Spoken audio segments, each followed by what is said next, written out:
Today, we are clearing one of the biggest confusion zone in education loans, specifically in my comment section. Can my uncle be my co-applicant? Can my married sister be my co-applicant? The property is in my grandfather's name, can we use it? Can a known blood relative support my loan? Trust me, you are not alone. So let's break this down clearly using lender's policy. Hi everyone, I'm Simran from Epic Red. First, let's understand who can legally be a co-applicant. See, as per public sector guidelines, under the Model Education Loan Scheme on Vidya Lakshmi portal, the co-applicant is usually required to be your parent, your legal guardian, and your spouse in some cases. Now, here is what most of the confusion starts. Most of the public sector banks like SBI under their Global Advantage scheme typically expect your parent or your legal guardian as your primary co-borrower. But why? Because repayment responsibility legally shifts to the co-applicant in case the student defaults. Banks usually prefer immediate family due to financial traceability and succession clarity. So can my uncle be my co-applicant?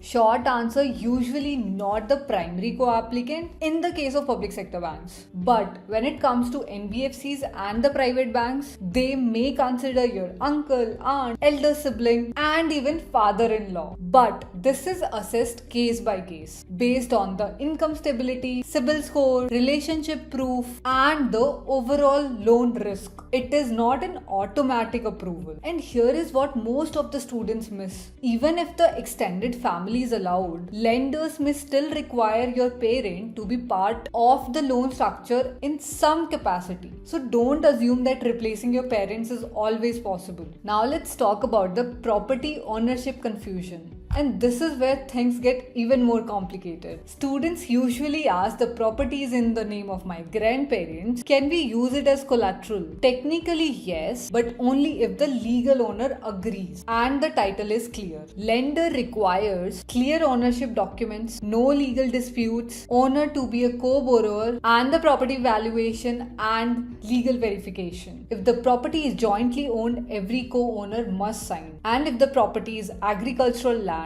lenders don't accept it as collateral unless it's converted. And if it's ancestral property without clear partition, approval becomes really difficult. And this is why the documentation delays happen. One of the biggest myths is income matters the most. No, income is important, no doubt, but so is stability, ITR history, existing liabilities, and credit score. And for the unsecured loan specifically, the co-applicant's profile carries huge weightage. For example, if you are applying for 70 to 80 lakhs for your pilot training or your MBA abroad, the lenders evaluate if your co-applicant can support EMIs during the moratorium. That's a risk assessment logic, not the rejection bias. And what about the married applicants? That's another common question that I receive. If you're married and applying for the higher studies, your spouse income can sometimes be considered. And some lenders also allow spouse as a co-applicant. But again, policies differ lender by lender and for the different products. So always verify your eligibility on the official website of the lender. You must be thinking why these lenders are so strict, because in case of education loan, repayment starts after the course and the moratorium period. So my final advice would be, don't stress even if your situation is slightly unconventional. There are structured ways to present extended family support, but it needs proper documentation and planning. Comment co-applicant if you want us to decode your specific case, because a small clarity can save you months of rejection later. Thank you for watching the video. See you in the next one.